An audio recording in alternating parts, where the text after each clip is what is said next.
This is really fascinating to me. Nakua has 503 yards already in 4 games, 503 yards. So he's averaging 125 yards.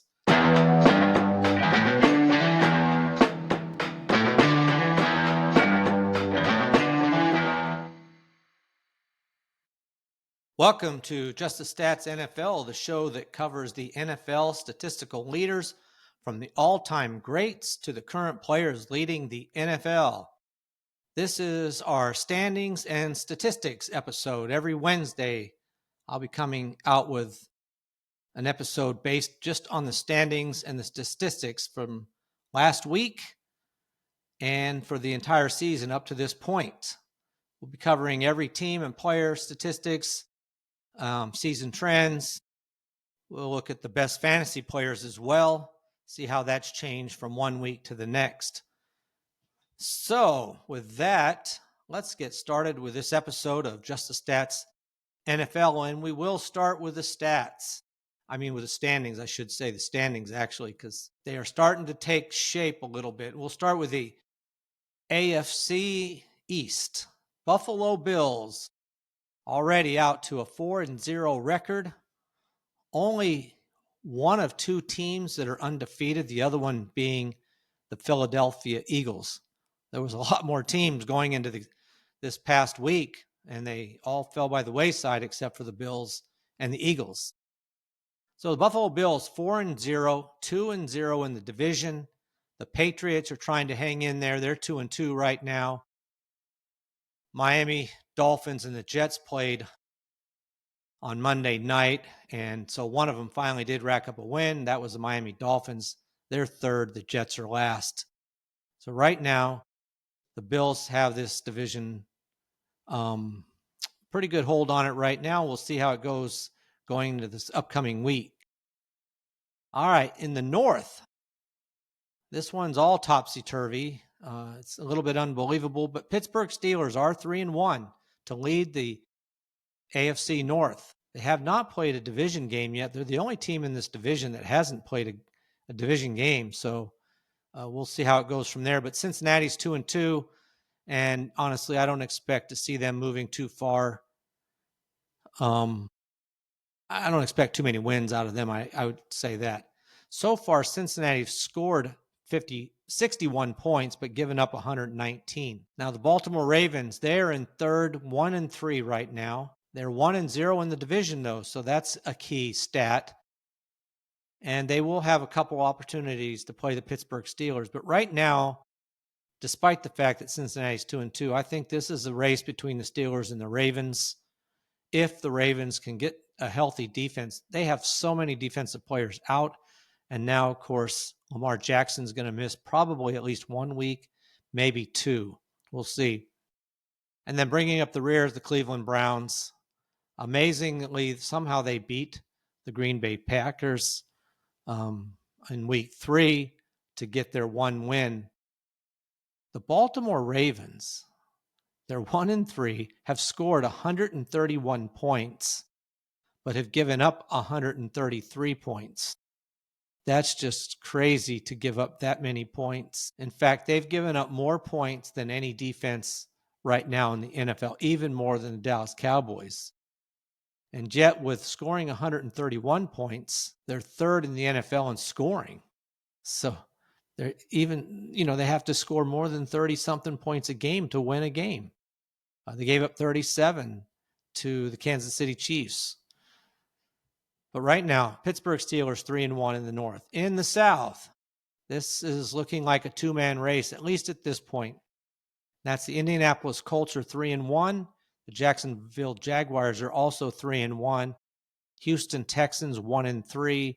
Tennessee Titans 0-4. And it does look like a two-man race here. We'll see. Indianapolis Colts got their first loss this last weekend. Both teams are 1-0 in the division. And they haven't played each other. Of course, they'll play twice, so that'll be key to see who can come out on top in this division. It's a little interesting looking at these numbers. Indianapolis Colts are racking up a lot of points, 123 so far. The Jaguars, 96. And on defense, the Jaguars have only given up 72 to 83 for the Colts. The Texans, just having the worst time, they've only given up 51 points. And they've only scored 64, though. So they just are not really scoring enough to win. And the Tennessee Titans are even worse, only scored 51 points so far this season, which is the lowest in the NFL. 51 points is the lowest. But they're, unfortunately for them, their offense is bad. Their defense is bad. They've given up 120 points on defense as well. They're already 0-2 in the division. Honestly, they're looking at being one of the teams searching for the number one pick. All right, let's look at the West. The Chargers really had an opportunity playing the Giants, had an opportunity to go to 4-0, and somehow they lost that game to the Giants. They shouldn't have lost. Now they're 3-1, and all of a sudden the Kansas City Chiefs, who are 0-2, are now 2-2, right behind the Chargers. Now the good thing for the Chargers is they are 3-0 in the division already, while every other team is 0-1. So they've got a commanding lead as far as the division goes. But right now, only a one-game lead over Kansas City and the Denver Broncos, who both are 2-2. And then the Las Vegas Raiders are 1-3. They're another team that easily could be 2-2. Kansas City Chiefs and the Denver Broncos are very similar in points scored and allowed.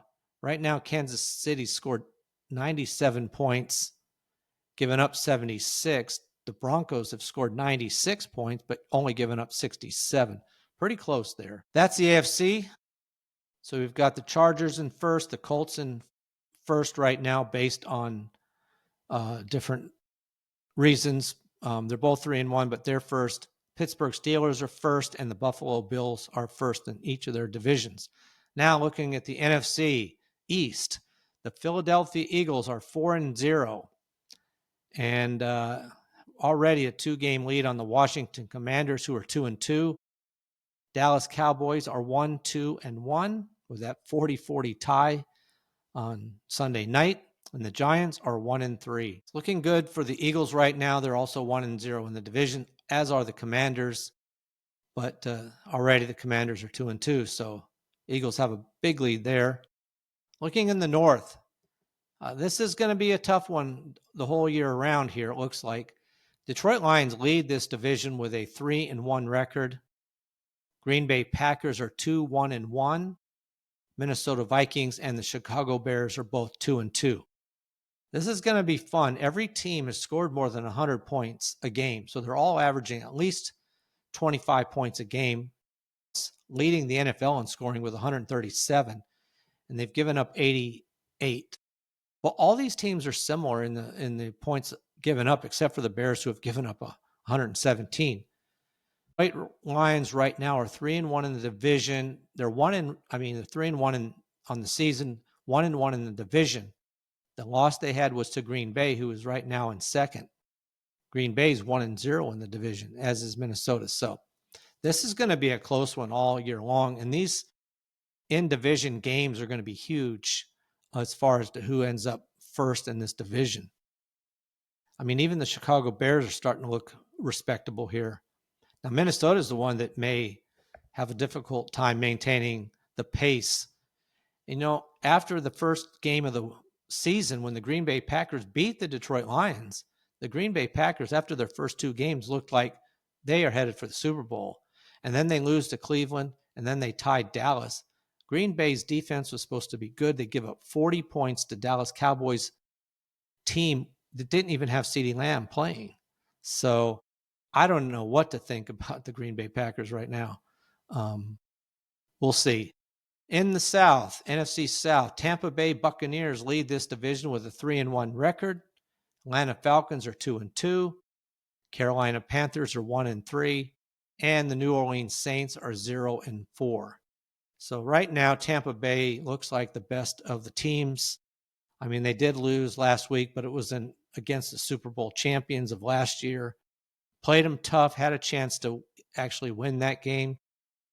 So they look the best right now. Atlanta Falcons looked pretty good last week. looked horrible the week before against the Panthers. So they're, again, a little up and down team, but with a rookie quarterback, that's going to happen. And fortunately for the Buccaneers, they're 3-1 with 1-0 in the division, and Atlanta Falcons are 2-2, already 0-2 in the division.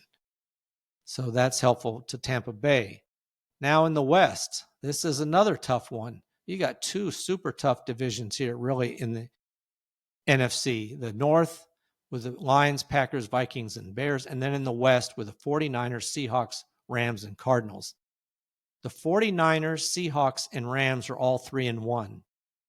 Cardinals are 2-2. This is going to be some kind of a fight here as well. The 49ers are in first because they are 2-0 in the division. The Seahawks are 1-1 in the division, and the Rams have not played a division game yet. So that's the basis of all the 3-1 teams. The Cardinals are 2-2, but they've already lost. Both of their losses were in the division, so that's going to hurt them. They're going to have to actually just win.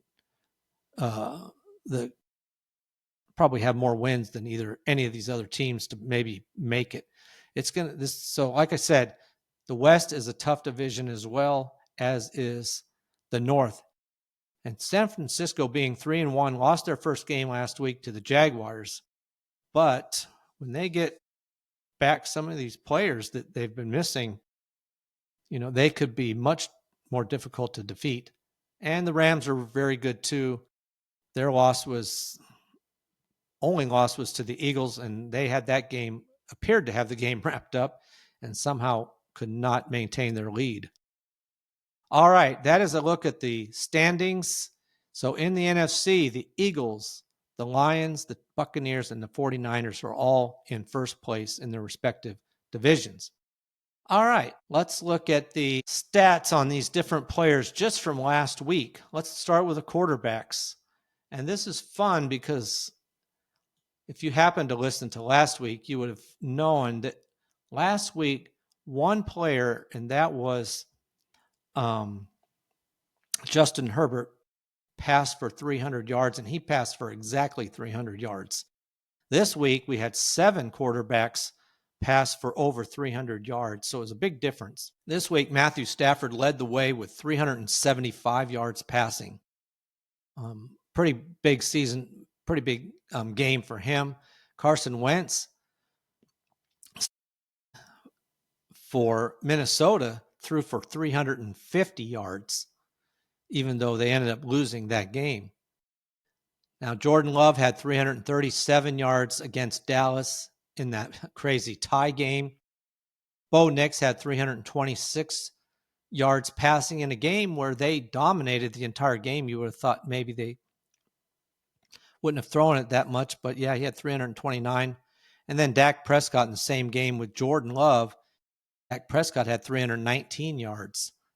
And Michael Penix bounced back from a horrible week. Last week, I think he had something like 150 yards or some measly amount. This week, he had 313 in a win over the Commanders. A big win for them, over the Washington Commanders, 34-27. And then finally, Brock Purdy, playing a lot of catch-up against the Jaguars. He ended up losing. The 49ers lost that game anyway, 26-21, but Brock Purdy did have 309 yards passing against the Jaguars. So those are your top quarterbacks as far as yards go. Now, let's look at touchdowns, who threw the most touchdowns, and that would be Patrick Mahomes. He passed for 270 yards in the win over the Ravens. He threw for 4 touchdowns, no interceptions. So a very big game for him as far as that goes. And then we had 3 quarterbacks that threw for 3 touchdowns: Matthew Stafford, Jordan Love, and Dak Prescott. So in that game between the Packers and the Cowboys, there were 6 touchdown passes in that game. So those are your top quarterbacks as far as touchdowns. Now on the ugly side, Geno Smith led the NFL with 3 interceptions, just crushed his team.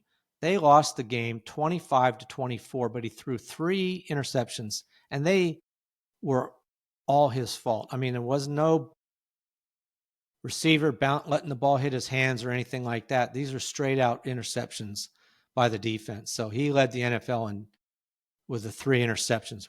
Horrible game for him last week. All right. Now, as far as sacks go, another negative.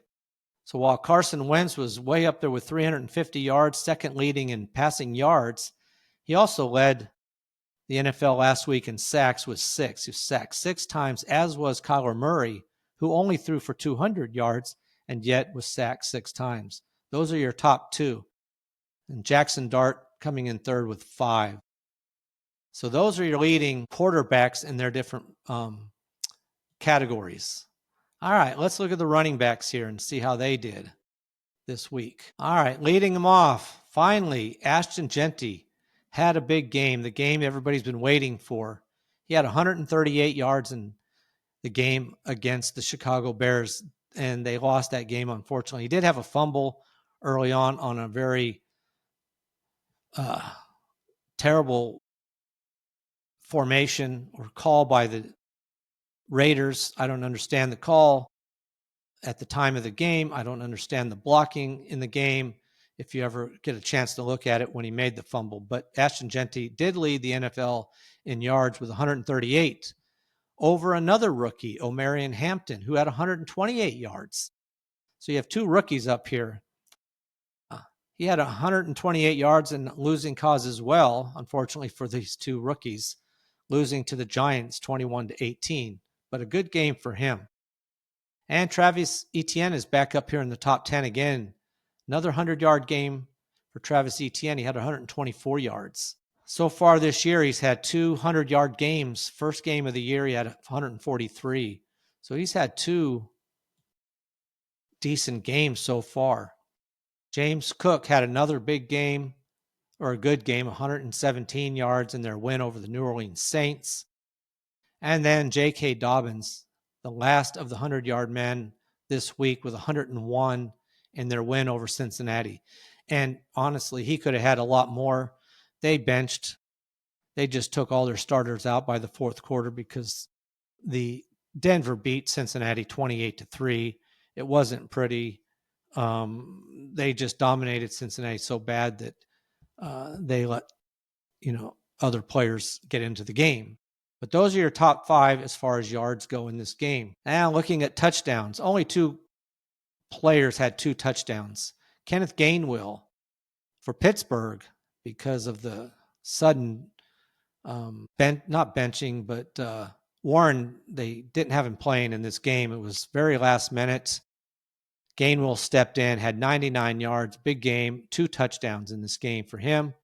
And then Josh Jacobs ran for 2 touchdowns for Green Bay against Dallas. Big game for him as well. He had 86 yards in the game.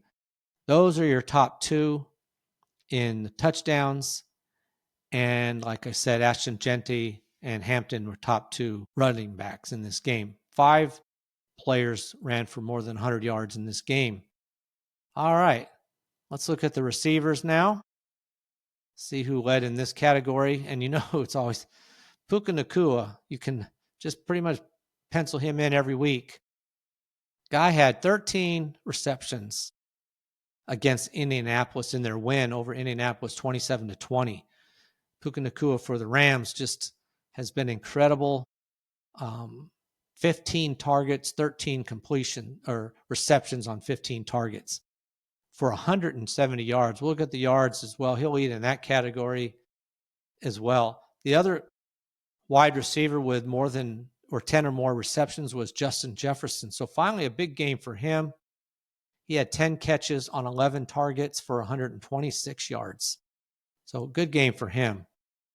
Puka Nacua, here's his numbers so far, starting from the first game to this game. 10 catches, 8 catches, 11 catches, 13 catches. Just, he's the guy, Devontae Adams plays a nice second fiddle to him, but Nacua is the man. Now, Justin Jefferson, based on the fact that Carson Wentz did throw for 350 yards, I believe it was. This is he had a decent game here. I mean, prior to this, he had 4 catches, 3 catches, 5, and then in this game, he had 10. First game over 100 yards as well. So good game for him. He could be back on track. And then Quentin Johnston also has been back up here. He's been consistently in the top. Somebody unlike Nakua and Jefferson and London, who's fourth, somebody you did not pick at the beginning of the season to be one of your top wide receivers. He had 8 catches in the game for 98 yards and a touchdown. Drake London had a good game, 8 catches as well for 110 yards. And then George Pickens had a nice game, 8 catches for 134 yards. So those are your top 5, 8 or more catches in the game, in their games that they played. Now, looking at the yards, like I said, Puka Nacua led this by quite a ways. He had 170 receiving yards in this game. George Pickens was second with 134. Big game for him as well. Justin Jefferson had 126, as did DK Metcalf, 126 yards on only 5 catches. He averaged over 25 yards a catch. So really big game for him as far as yardage goes. And he did have a touchdown. I'll throw one more in only because I would have kept it those top 4. But Jordan Addison, also for Minnesota, only on 4 catches, had 114 yards. And I only mention him because you have 2 receivers here, Jefferson and Addison, both going over 100 yards. And this was Addison's first game back. So he wasn't on the field all the time. I mean, he's still breaking him in a little bit. He had been suspended. He's back, and he already puts up a 100-yard game. Could be very beneficial, not only for the Minnesota Vikings, but Jefferson in particular, to have Addison on the other side. All right. Those are your top 5. There were 10 wide receivers, or receivers, I should say, because 2 of them were running backs that had 100 or more yards in this last week. Bijan Robinson, 4 catches for 106 yards, and Bucky Irving, 4 catches for 102 yards. So those 2 running backs had big games in the receiving department. All right, let's see who did well in the touchdowns. Well, that was, if you watch the game between Green Bay and Dallas, Romeo Doubs only had 4 catches. He had 6 catches. 3 of them were for touchdowns. He led the NFL in receiving touchdowns. And then you had another 5 players who had 2, including the running back Ashton Genty. He had 3 touchdowns in that game against Chicago, 2 of them through the air. So those are your top receivers. Let's move on to the season now, the season as a whole. Look at these quarterbacks. And what's interesting about this is comparing them to last week. This week, Dak Prescott has moved into number 1 as far as passing yards go in the NFL with 1,119 yards, just ahead of Matthew Stafford, who had 1,114 yards. There's 5 quarterbacks that have 1,000 or more yards passing, meaning they're passing for 250 yards or more a game. Now, Justin Herbert last week was number 1 with 860 yards. Definitely led the NFL in that category by quite a bit over Geno Smith. But Justin Herbert only barely had over 200 yards, so he's now 4th in the NFL. Geno Smith was 2nd with 831 yards. He's now dropped to 8th. So this is something to watch consistently here. Daniel Jones was 3rd last week. He's 3rd this week. He's up here still. Matthew Stafford's an addition to the top 2. He moved from 9th to 2nd. So we're going to see this a little bit until the numbers kind of settle themselves. Patrick Mahomes moved up from 13th to 9th overall, but he wasn't one with 1,000. Jordan Love, Justin Herbert, Daniel Jones, Stafford, and Prescott all had 1,000 or more yards passing. One that dropped out, another one dropped out was Drake May, dropped out of the top 5, just barely. So he's still somebody to watch. All right, those are your leading quarterbacks as far as yards go. Now let's look at touchdowns. Well, Lamar Jackson, despite getting hurt still leads in this category with 10 touchdown passes. Obviously, he'll probably drop out of the lead if he doesn't play 1 or 2 weeks. He'll drop down somewhat in this category. Number 2 is Jared Goff. And then you have several players with 8 touchdowns. Jared Goff has 9. Lamar Jackson has 10. Those are your top 2. Jared Goff went from 7 touchdowns to 9, so he had 2 more. And Lamar Jackson had 1 more to maintain his lead. We'll see what happens, as the next couple of weeks go. All right, looking on the negative side. Geno Smith, 3 interceptions last week, doomed him to jump into the lead as far as interceptions go. He's got 7 now. I mean, he was already tied for second with 4, and I guess he just wanted the lead, so he jumped up there with 7 now. Jake Browning, who had 5 last week, had no interceptions, so he went from first to third. Good for him, even though the team only scored 3 points, was only on the field, talking about the Cincinnati Bengals, only on the field for like 22 minutes, so didn't have as many opportunities to even throw the ball to get an interception. But Geno Smith leads his category. Joe Flacco was second with 6 interceptions. Those are your top 2 in the interception department. Now, in the sacks department, it is a rookie leading this category. Cam Ward, 17 times he's been sacked in 4 games. That means more than 4 a game. Lamar Jackson, who should not be up here, is second with 15. And he didn't even finish the game. I mean, he could easily be right up there with Cam Ward. It's just been difficult for him right now. I don't know if teams are figuring it out, how to contain him, and they're getting the sacks. He's definitely waiting too long sometimes to throw the ball, waiting just for the best moment. But right now, Cam Ward, 17 sacks, Lamar Jackson, 15. And then Kyle Murray and Drake May have 13 apiece. Those are your top 4 when it comes to being sacked. All right, that's a look at our quarterbacks. Let me give one more category here. I forgot the quarterback rating because this is important. And we're only talking about quarterbacks that have maintained every game. I don't want to get some of these. Lamar Jackson's number 1 quarterback still with a rating of 130.5. Jordan Love is second, way back with 113, as is Jared Goff. They both have a quarterback rating of 113. So Lamar Jackson has a big lead. I mean, right now, Lamar Jackson, 10 leading in touchdowns with 10, only has 1 interception, leading in quarterback rating, one of the higher numbers as far as passing yardage goes. Really having an excellent game, minus the sacks. The sacks are what are really hurting him. Josh Allen is next after Jackson, Love, and Goff. Josh Allen has a quarterback rating of 109.7. Then Drake May, one of the young guys. I mean, the rest of these have been more established quarterbacks, but Drake May is next with 109.4.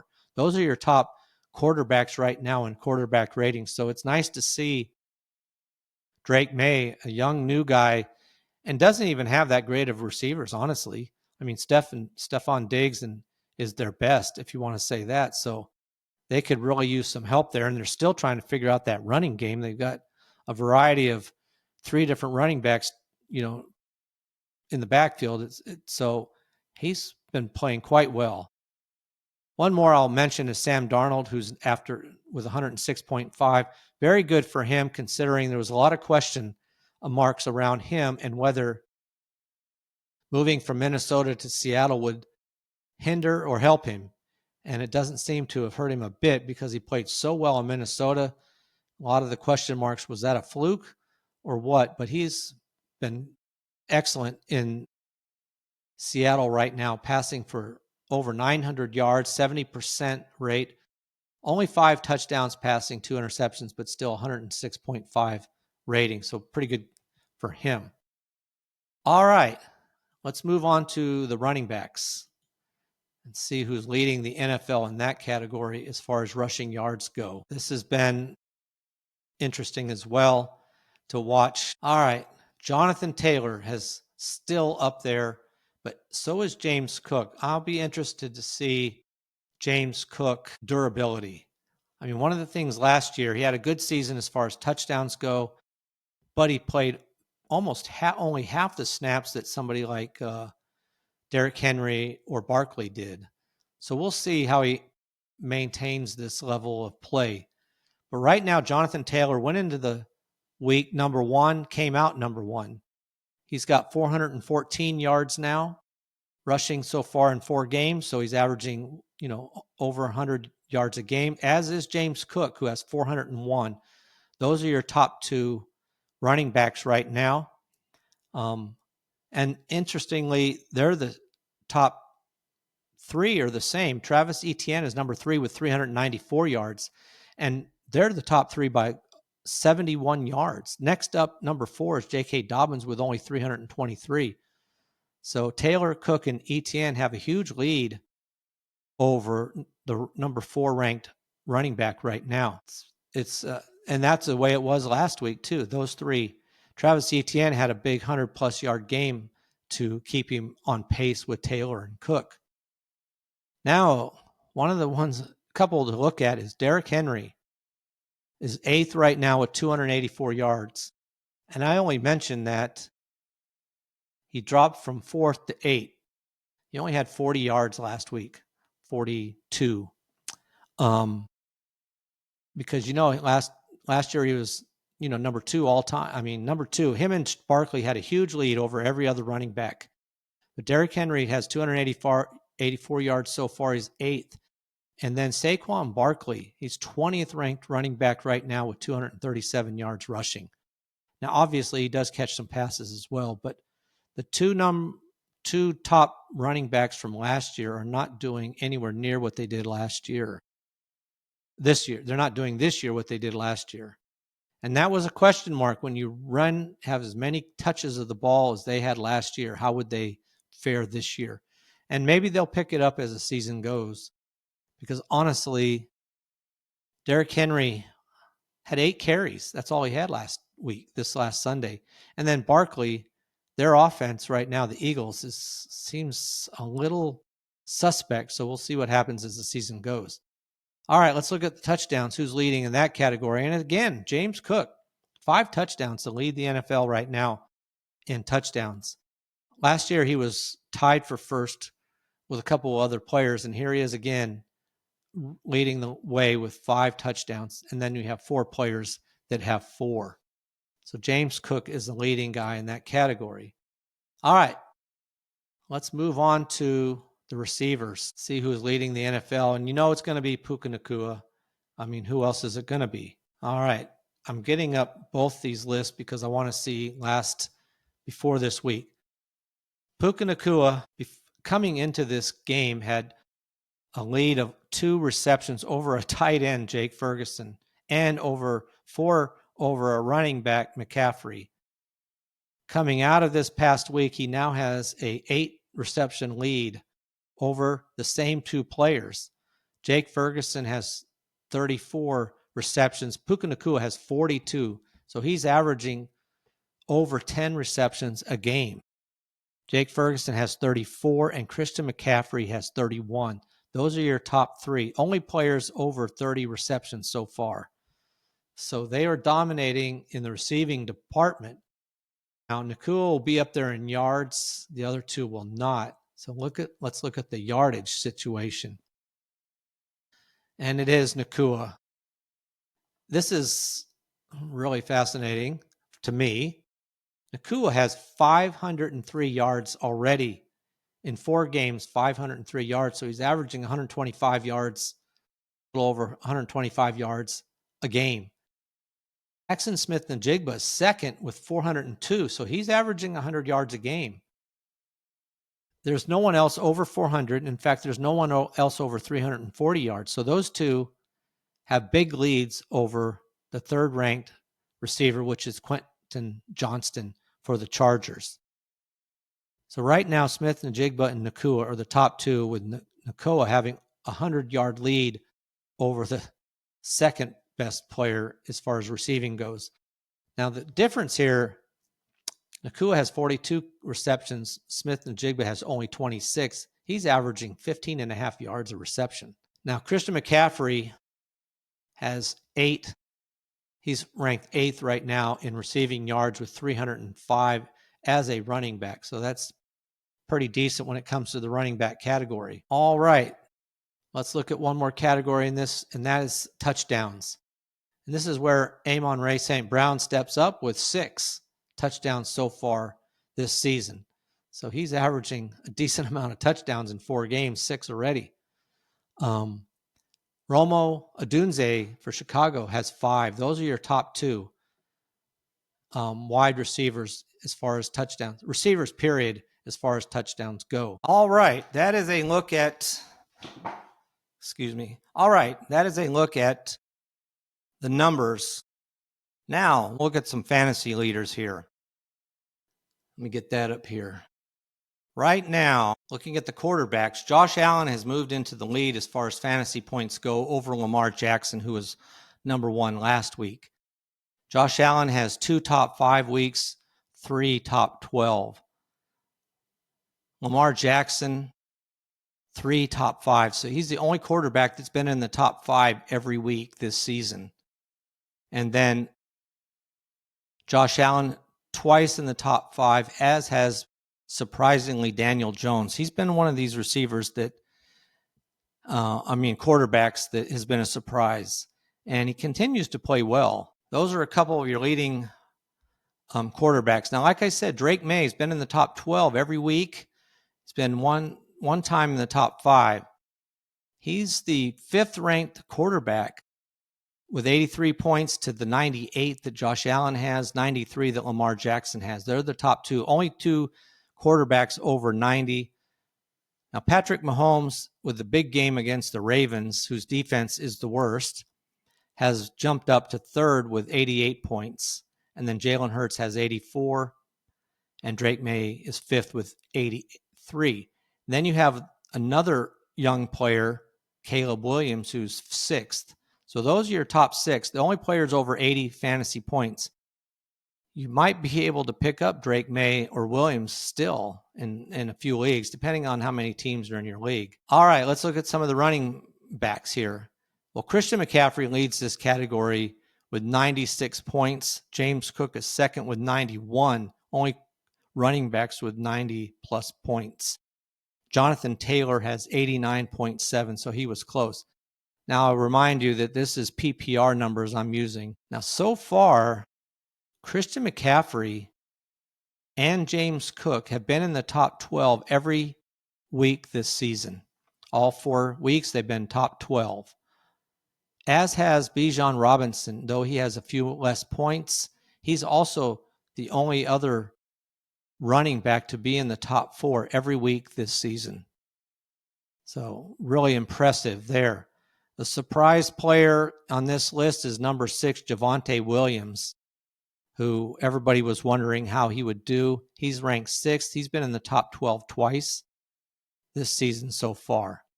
Those are your top ones, as is number 10 ranked Travis Etienne, but he's only got 66 points.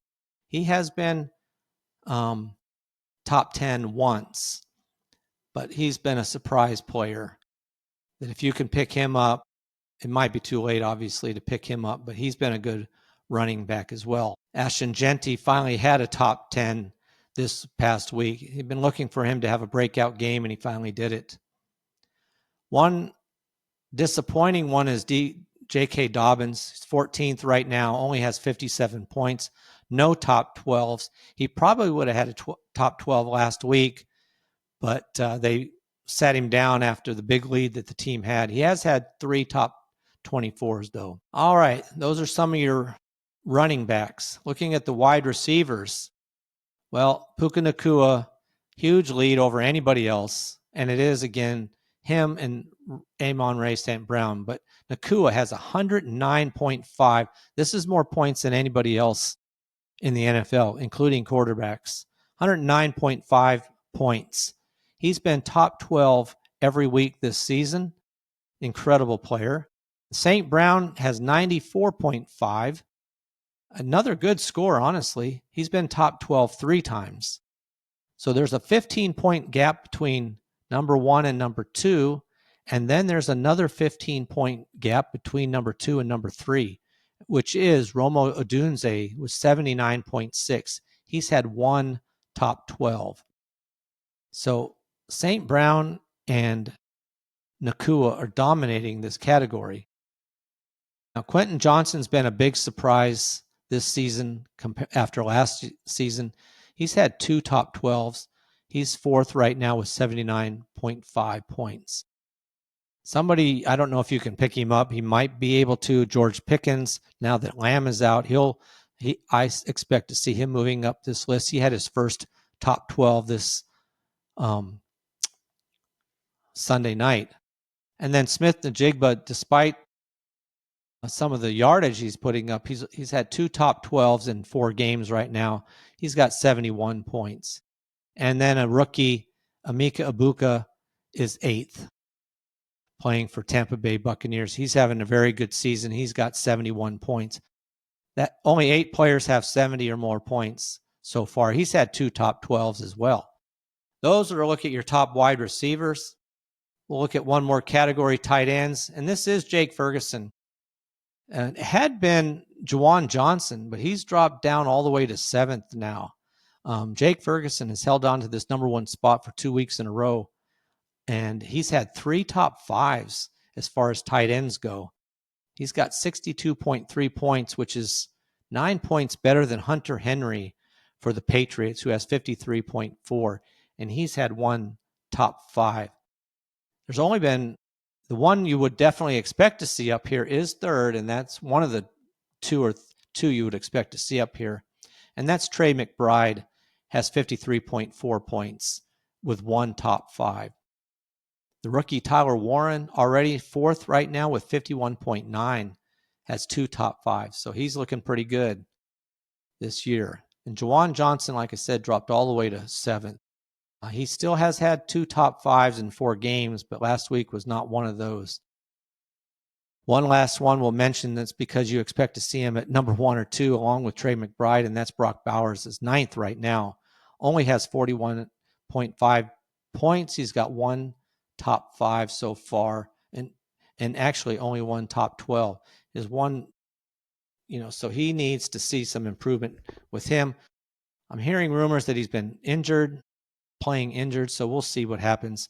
Also, their passing game with Geno Smith is not producing the way they had hoped, so that's really hurting Brock Bowers at this point in time. Hopefully they improve that if you're a Brock Bowers or Raiders fan. All right, that is a look at some of the fantasy players that you can check out. We will be looking at all the teams. Pre-game starts tomorrow. We'll look at the games. We'll look at the fantasy players for each game that you might want to consider. And we'll look at some of those that you might be able to actually pick up or that you don't want to play, for example, one way or the other. So we'll look at that, and we'll look at who should be winning these games for this upcoming weekend. All right, appreciate you listening. Please subscribe and like this podcast. You can find it on YouTube at Just the Stats NFL, also on your podcast sites, Apple, Spotify, any podcast app you have. If you don't find it, just let me know, and I can make sure that this podcast gets on that app or that site. Also, you can email me at justthestatsnfl@gmail.com. Appreciate you listening. So until tomorrow, I'm out.